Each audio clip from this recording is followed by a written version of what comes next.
Hey, Will, good to see you. Thanks for joining us this afternoon. Hey, nice one. Thank you. Merry Christmas. Yeah, Merry Christmas to you as well, man. Nice. Yeah, so talked with Kofi yesterday. You guys got this big tour that's coming out now. Right before the pandemic, you guys actually were playing some shows, correct? Yeah, that's right. We just started quite a well, it was going to be a long tour, just right after we played with Eric Clapton and Steve Winwood and a bunch of other amazing people like Nile Rodgers and Ronnie Wood um, as the tribute for Ginger Baker. Yeah. I never heard of any of those guys, so maybe we'll talk about them. But your your family tree is like insane. And I guess I have a million questions about that, all of which you've probably heard. But I mean, first of all, just talk about growing up like in such a insane family like that. Well, just make it funny, okay? Of course. They're counting on it. um, how do I put it? It for me, it was like being. I liken it to being like a soup ladle. So I kind of dipped in and out of the rock and roll soup, uh, and back into my real life, which was growing up with a single mom a lot of the time. She had a few issues and problems to deal with growing up. You have to understand that she grew up in not only Beatlemania, but her sister was married to one. Right. So the rules just didn't apply really. Whereas her classmates were being busted for smoking cigarettes, she was being invited into the headmistress's office to smoke cigarettes because the headmistress wanted to get the latest Beatles album.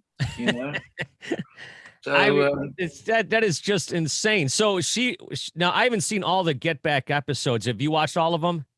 I haven't watched any of them. Okay, are you planning on it or no? Is it BB King? No, the Beatles Get Back, the documentary that's out. No, right. So if it's not BB King, then give it a rat's ass. I got you. Yeah, because I think, if I'm not mistaken, I think your dad was in an episode or two or whatever, or part of it or whatever, and it's just so interesting to watch. Maybe, or it might have been his brother Glenn. I don't know. That could be as well. So yeah, but I mean it's funny. We talk about like growing up in certain families. I guess that's just your normalcy. Where everyone else looks at it with all these rock royalty and stuff. So I guess no other way than to grow up like that. Well, yeah, and without sounding boring or whatever, if it didn't float my boat, then I wasn't really interested. Like you say, things that are interesting for some people, like flying a plane, to coin a phrase from Johnny Guitar Watson, to the pilot, it makes him kind of tired, but yeah. So of all the musical people that you grew up with, who was the biggest influence on your life? Well, I think obviously it's kind of been Eric, not only as a musician, but he was kind of he had time for me, and we used to hang out, and he taught me how to catch fish.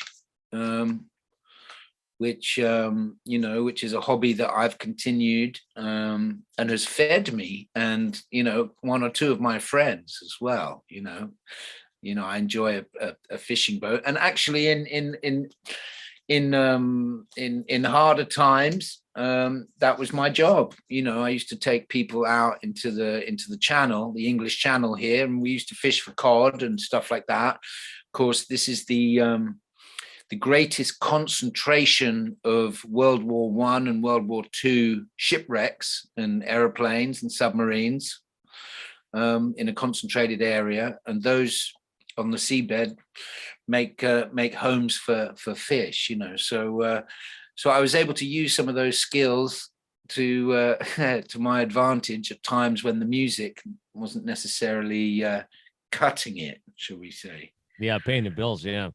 Yeah. Luckily, I escaped without too many injuries, with huge fillet knives and hooks in my hands and stuff like that. And you know, since about, you know, 2012 or whatever, touch wood, I've you know, I've been concentrating hard on the guitar and singing rather than too much fishing. Yeah, yeah. And how's that paid off for you? Well, it's a hard road, isn't it? You Yeah. know, it's definitely not easy. And you get to a certain standard, and you have to keep it up. You can't let it go. And that requires work, dedication, and ruthless relentlessness. For sure. Now, what have you been doing when everything's shut down? Were you? I know Kofi said he was doing some session work and some teaching and stuff like that. What kind of stuff were you doing to occupy your time for the last year and a half or so? Well, when there was, I'd planned to do a blues album. So when there was a little relaxing in the restrictions from the first hard lockdown, managed to get into the studio with some guys over here in England, and we cut the foundation for my most recent album, which is called Blues Daddy, which is just a collection of you know, classic blues tunes, a lot of BB King, some Willie Dixon tunes, a bit of Peter Green, just stuff that I'd always played around the world. You know, when you get together and with other musicians that you've maybe never met before, or at a jam club or whatever, you know, you play these tunes that everybody, hopefully everybody knows, and it's a common language. So you know, and you know, we've been working with Kofi on some original material. You know, he writes some really interesting stuff, and so you know, we've been back and forth and on that. And I'm working. I actually got real sick last year with pneumonia, which was caused by the restrictions, because you couldn't go to the dentist over here. You know, I needed to get some teeth pulled out, and the infection just grew and grew and grew, which then made you had to take antibiotics, which lowered my immune system, my nice, good, natural immune system that we all have, which is, you know, God-given and serves us all very well if you don't mess around with it too much. And the infection. Spoken like your uncle Eric there. I don't know about that. I just know my own truth, and you know. Anyway, so I got pretty sick. I got pneumonia, and that messed me up pretty good. Couldn't breathe. I used to smoke tobacco, and you know, there was one point where I couldn't breathe in or out, and I nearly died. And I thought, you know, I don't want my boys coming downstairs and finding me dead on the floor. So I quit that night, and haven't smoked any tobacco since then. And that's it's been well over a year now. But I had to rehabilitate myself, how to breathe and how to sing and all of that. And it was a pretty close call, really. So I'm lucky to be here, and I have a extra respect for life and love, and really I thank God and creative spirit that I'm still here to talk to you today. Yeah, you know, I quit smoking. I think it was around 21 years ago or so. I was just thinking about this the other day. It's one of the best things I ever did in my life. So congratulations. Yeah. I know it's not easy. Well, you know what? I have to say it was. You know, I kept the tobacco. The tobacco was still in the box in the kitchen, and there it stayed. It was there if I wanted it. I didn't want it. It was the choice of life and being here for my kids, or you know, or a cheeky fag, a ciggy.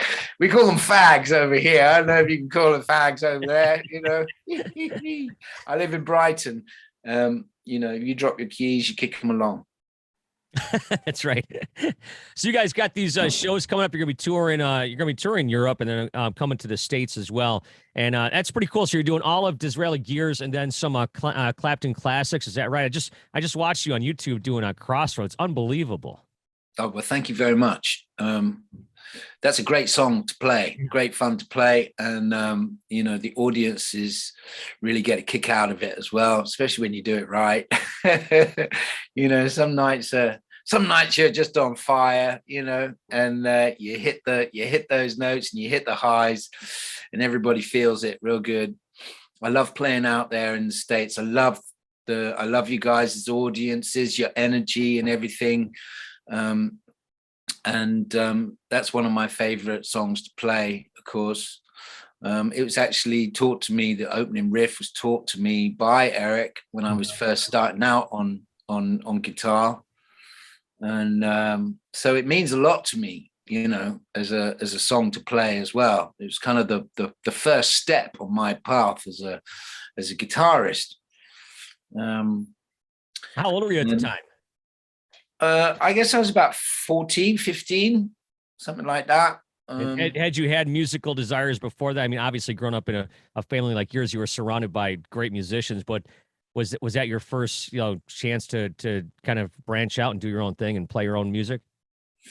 Well, you know what? I used to be really into Phil Collins. The first music I ever bought, in fact, I was just telling my new girlfriend yesterday, we were talking about Phil Collins and stuff. I had told her that the first thing I ever bought, now I don't know, I must have been about maybe 11 or 12, and I got some pocket money and I took myself off to the local town, and this was in Southern Ireland, and I bought a record, and I'm not even sure if I was single, you know, I don't even know if I had a record player, but somehow I managed to play it. I must have taken it to someone's house, but it was Phil Collins' Take Me Home.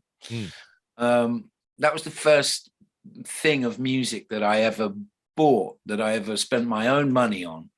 And you know, I used to go and spend time at Eric's house.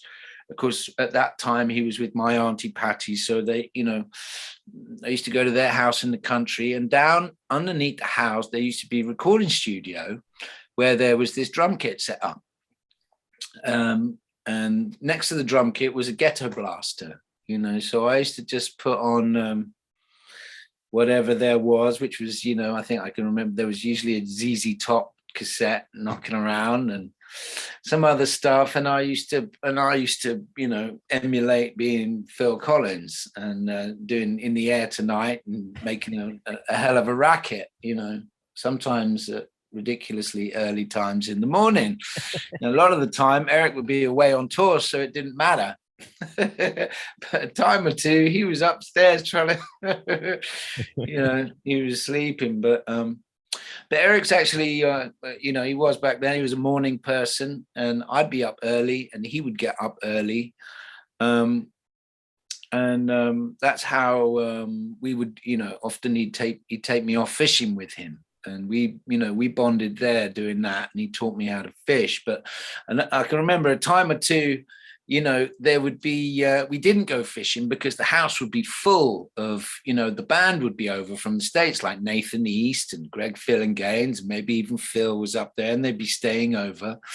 But we would have woken up real early, and you know, with a cheeky glint in his eye, he'd be like, "Come on, let's go and have some fun." And he'd get the cooking pan and a wooden spoon from the kitchen, and we'd go around the rooms and wake everybody up, you know, just about 6 o'clock or 6 or 7 or whatever, and they're all been you know, not quite expecting to be woken up quite so early, and they didn't get to go fishing, of course.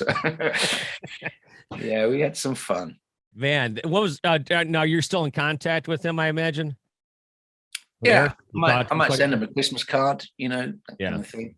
Yeah, and it was really nice. Obviously, it was a real honor, both for me and for Kofi to you know, to be invited. Obviously, for Kofi to play in London with all of those incredible musicians. For me, it was a dream come true. I mean, it was quite surreal as it was happening, and I was just very conscious of not trying to show off too much and be too you know, too outrageous and like use it as an excuse to, right, it's my is my big break or whatever. I just wanted to play and be respectful, and I was just honored and grateful to be a part of such a wonderful evening. And Kofi, you know, played his heart out and really did an amazing tribute, an amazing drum solo for his dad, and the audience just, I mean, we all felt it. It was another level, real spiritual stuff. So that was, you know, probably one of the greatest musical moments of my career. Yeah, I was going to say, could that have been it? Yeah, I guess the peak right there. But you know, like in my life, sometimes probably not as much as yours, but I look around and I think to myself, what am I doing here? I don't belong here. And maybe that was one of those moments where you're like, wow, this is amazing. You know, it's like, you know, it's just blown away by the musicianship and the people you get to play with. Exactly. I'm sure a lot of people wondered, well, who the hell is that kid and what the fuck is he doing? People wonder about that with me all the time. So why is he there? Yeah. Yeah. How well did you know George Harrison? Did you know George pretty well, or? I wouldn't say I knew him pretty well. I got to meet him a couple of times. He was a great, you know, I found him to be really great guy, really gentle and lovely. Went to his house to Friar Park. He actually gave me a model Concorde airplane, one with the sharp nose that they discontinued. So yeah, I loved him. I thought he was great, but I didn't get to spend too much time with George, actually, which is a shame, because I'm sure that I could have learned a lot. And his energy was very very peaceful. Yeah. No, that's quite a life, man. I'll tell you what, you've had a chance to do many of things, and it's just by talking to you. And I tried to study up on this, but do you think that obviously Eric had the biggest influence musically? Do you feel like he was the one that kind of almost? It sounds just about talking to you, he may have even almost raised you a little bit, huh? Yeah, just a little bit. Yeah. When I remember in I think it was probably the mid-80s, he was excited about a record that he'd bought, and he took the time to play it to me, and that had a profound effect on me. And he introduced me to Ry Cooder, the Get Rhythm album, and some of the opening guitar licks on some of those tracks. For example, his cover of All Shook Up, which is a Elvis Presley song. I think, I'm not sure if Elvis wrote it, but and then there's another one, I Can Tell by the Way You Smell. But there's some just the intro guitar licks, you know, Slide, where, you know, whether it's serendipity and accidental or whether he meant to do it, just like these false harmonics and the sound just boom, that electrified me and made the hairs on my arms stand up. And I was like, whoa. And I always liked Eric's playing, but that really turned me on. So I worked really, really hard at my slide playing before I ever played it out, you know, to an audience, to make sure, because there's nothing worse than bad slide playing, I tell you. You know what I mean? If you say so, I'll take your word for it. I'm not a guitar player. Yeah, you know, so it's got to be good. I mean, yeah. So I work real hard at that. So I like to play a bit of slide, especially around Christmas time, you know, do a little version of Silent Night that I like. And George, you know, and George's slide playing as well, just incredibly haunting. I really liked George's album Cloud 9, which coincidentally I had a band called, Cloud 9 as well. Yeah, I saw that. Yeah. What about American guitarists? I mean, I just interviewed like Ted Nugent the other day. Any American guitarists that you that you know? I mean, I have to think or assume the first time you hear a riff like Cat Scratch Fever, it has to perk your ears up or something. You know what I'm saying? You know what? You got me there. Who do I like? Who's up and coming? I mean, there's a lot of guys who you did hear about every day, but there's a young guy called Solomon Hicks, King Solomon Hicks, and I like him. He's cool. He's doing a little bit of work with Samantha Fish. Oh yeah. And she looks great, and I've been following her stuff for a while. I've seen Joe Bonamassa a couple of times when he's come over here. I even kind of figured out one time he was playing in Soho at the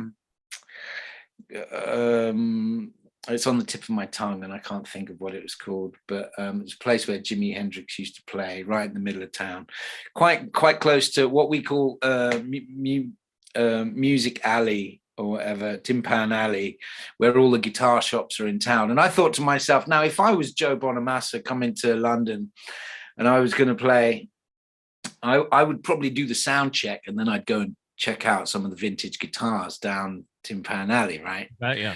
So I just took myself down and stuck myself in one of these shops. And anyway, I was playing away and playing some slide and had my back to the door. And all of a sudden I'm playing this little thing. And there was this sort of call and answer thing happening. And then all of a sudden there was this lick. And I was like, who's that? And I like turned around and, oh, freaking hell, it's him. And so we've been doing this kind of little thing back and forth. And then he'd obviously got bored with me, you know, and just like that, you know. I was just like, oh, okay. So did he know who you were? No, he didn't have a clue who I was, but you know, I think I happened to have a CD with me, and I couldn't resist to be like, hey, hello, here, do you want a CD? And he was gracious enough to, you know, to not say, oh no, I'm fine, thanks. You know, he took the CD, but I don't know if he you know, if he knew who I was. But you know, I got to have respect for the guy. He's you know, he's done some incredible shows. I've seen him a few times over here in the UK. You know, boy can play. You know, I guess he's like a year younger than me or something like that, but he's had all the breaks. Well, I'd have to imagine whenever you meet a guitar player, no matter who it is on the planet, you could always say, my first guitar lessons came from Eric Clapton, and that opens up a whole Pandora's box of stuff. Yeah, right? I'm not really the kind of person to bring that up. You know, if I'm in an interview and somebody brings it up, that's okay. And obviously, when we're doing the show, people are paying good money to come and see a show. Then I don't mind telling a story or two, you know, before we sing the song or whatever like that. That's a different story. But I'm not really the kind of person to go around blowing my trumpet about that. You know, I'd rather be fishing. I got you. Yeah, you could tell people that your Uncle Eric taught you how to fish as well. So, well, that's pretty cool. So, Disraeli Gears, Clapton Classics, you guys could be out there touring. And, you know, I forgot to ask Kofi, but who's the other person that's going to be playing with you guys?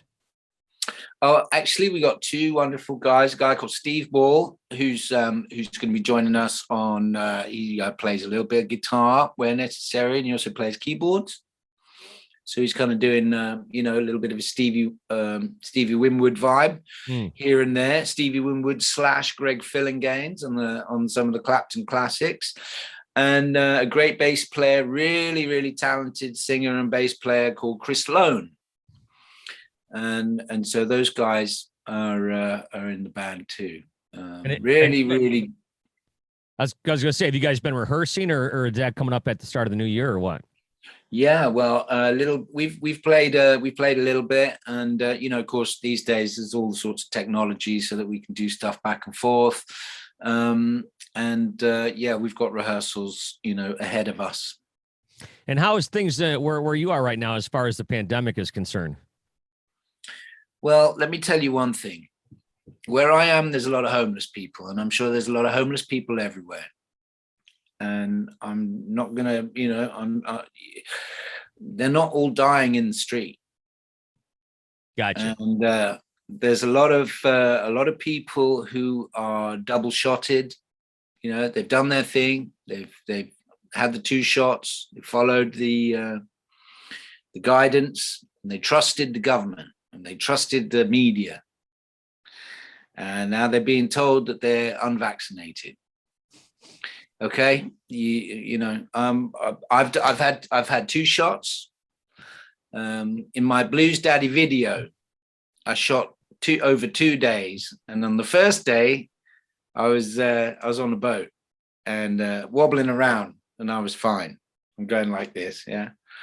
And you can see it in the video, Blues Daddy. It's on YouTube. On the second day, before we started filming the video, I went to go and have my second shot of Moderna. And part of the filming on the second day was on a tree stump in a park. And I'm going like this. Oh, whoa. You know, and I was more dizzy and seasick on a tree stump in the park than I was at the back of the boat filming the day before. Anyway, so that's up there for posterity, so you can check that out. But yeah, I just you know, I wish everybody to stay safe. I know a lot of people who've had the illness. It's no fun. A lot of people have had long COVID and have suffered for a long time, suffered with low energy and breathing problems and stuff like that. And I wouldn't wish it upon anyone. I think if you've got if you've got some health problems, or you're high risk or whatever, and you want to keep yourself safe and you want to keep everybody else safe, then stay at home. And if you're not, then you're eating good and you're healthy and you're an active member of society, then you think you've got too much to worry about, you know? Yep, you can have a pint. Is that what you're drinking right now? A little pint, a little brewski there? Yeah, I got a brewski here. I do like a brewski, not too many, you know, two's good for me. Especially Czech Pilsner. Oh my goodness me. That's the one thing, you know, when I'm touring the Czech Republic, every town you go to, they've got their own special beer that they've been brewing for hundreds of years. And they're just so delicious. The whole trick is to, because you've got to show the next night and the next night and the next night. So the whole trick is to just have two and then turn in, because any more than that, and you're going to start having a good time, and before you know it, it's a brandy or a this or a that, and then some chick is coming over and talking to you, and before you know it, it's 4 o'clock in the morning, and oh dear, you got yourself in trouble. So yeah, you're telling stories about fishing with Uncle Eric. So there you go. Yeah. No, or not, you know. Well, Will, really an honor, pleasure to talk with you. It's going to be so cool to see this tribute to Cream. It's the legacy of Cream. Is that right? Yeah, that's right. You're going to come along to the show? Yeah, I don't know if you guys have a show here in Detroit, but I got to look at the schedule again. I didn't see one right at the top of my head. So, but yeah, for sure. Yeah, definitely. I'm sure we're coming within, within something or so many miles. Yeah, for sure. So you're more than welcome. Just let us know and come and say hi.